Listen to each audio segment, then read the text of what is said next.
When people argue doctrine in terms of salvation, and they are saying, so what about if a believer now goes into sin? What about if a believer now begins to do this and do that?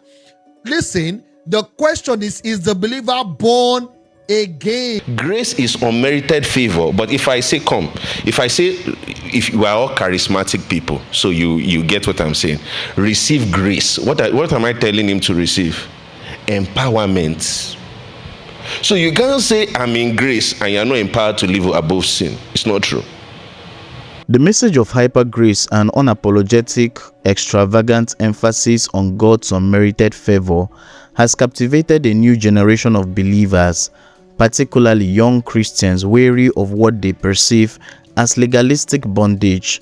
Far from a quiet doctrinal debate, this movement has ignited fiery exchanges across pulpits, social media, and even denominational gatherings like the Pentecostal Fellowship of Nigeria, PFN. Hyper grace, often associated globally with teachers like Joseph Prince, stresses eternal security, which is once saved, always saved, the finished work of Christ, and freedom from the law's demands in the new covenant. In Nigeria, it represents a bold pushback against traditional Pentecostal emphasis on holiness codes, tithing as obligation, and the fear of losing salvation. Proponents and supporters of this theology argue that it liberates believers to live from identity in Christ rather than performance for God. However, people that don't believe in this theory or theology warn that it risks antinomianism, which is lawlessness disguised as liberty. You know, there was a time in the body of Christ when this demonic gospel began to spread, this hyper grace gospel. I happened to study, my discipline is chemistry. And in chemistry, there are several things that are stable in nature. For instance, uranium is not stable. That's why it explodes. Every true doctrine that has the capacity to bring renewal to the heart of a man is a stable doctrine. The movement gained traction in the 2010s through several online teachings, university fellowships, and a wave emphasizing, quote, new creation realities. By the mid-2020s, it had become a defining fault line in Nigerian Christianity, which has succeeded in splitting congregations, sparking viral rebukes, and dominating Christian Twitter and Instagram discourses. At the forefront stands Dr. Abel Damina of Power City International in Uyo, Nigeria. Once associated with prosperity teachings, Damina underwent a public shift, jettisoning what he called obnoxious elements of the prosperity gospel.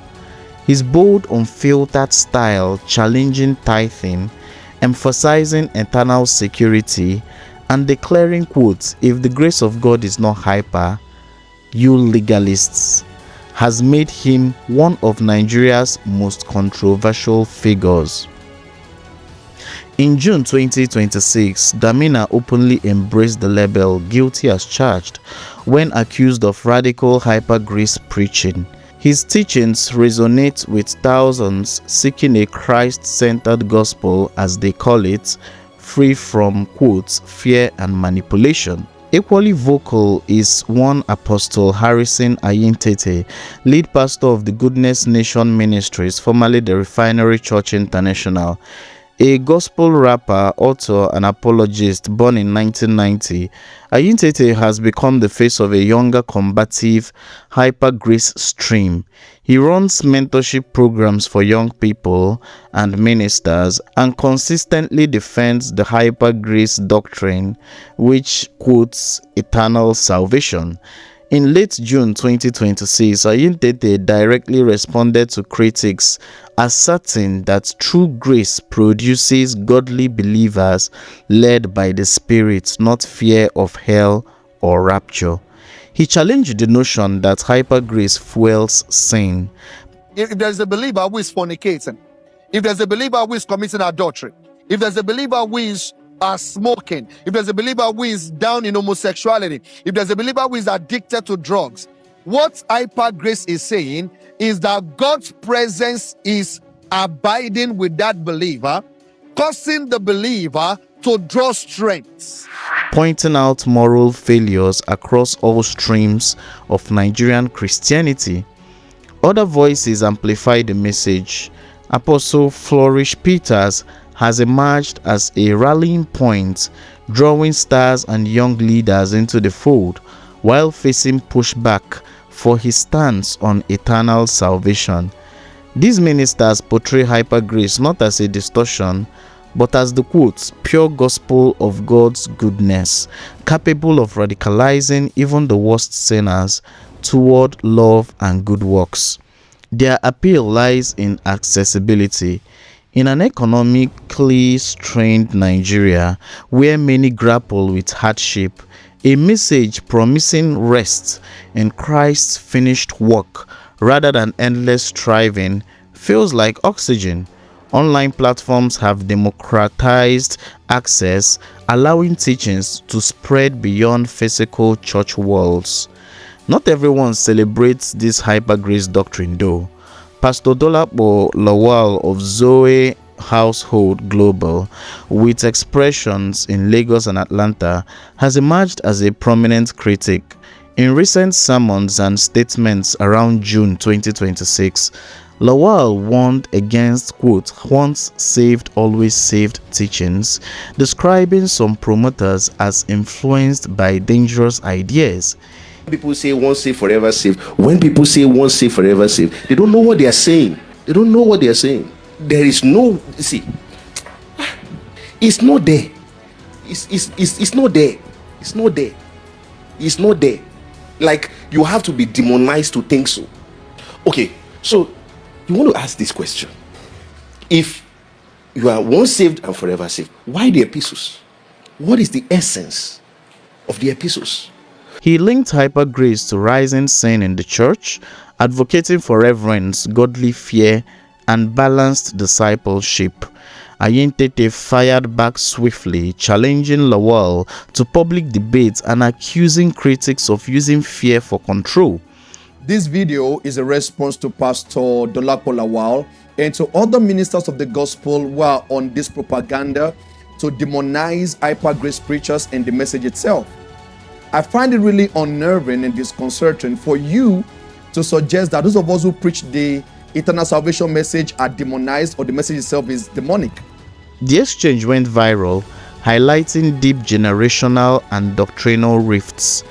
Lawal's position resonates with those who see hyper grace doctrine as diminishing repentance, holiness, and accountability.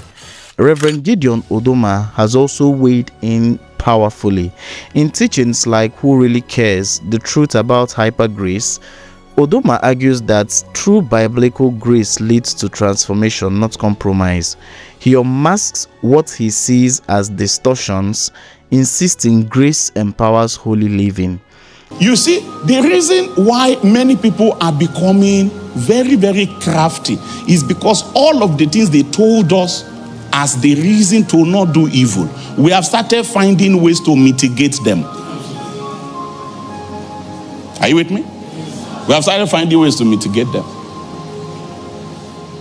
Apostle Arome Osayi, known for his emphasis on spiritual depth and consecration, has consistently critiqued hyper grace streams. Clips of him invalidating certain ministries circulate widely, with supporters praising his call to, quote, run the race by taking full advantage of available grace without license. You confuse eternal life for everlasting life. Your salvation is eternal. It is not everlasting. So you can lose it if you are walking against the life. Debates keep raging about whether Arome has shifted positions over time, but his influence in calling for balance remains significant. These critics often aligned with older Pentecostal structures or PFN gatherings, Fear the message creates, quote, cheap grace. Christians unprepared for persecution, suffering, or moral demands. They point to global critiques of hyper-grace theology, which some evangelical voices like Michael Brown have addressed, warning against overemphasizing forgiveness at the expense of growth.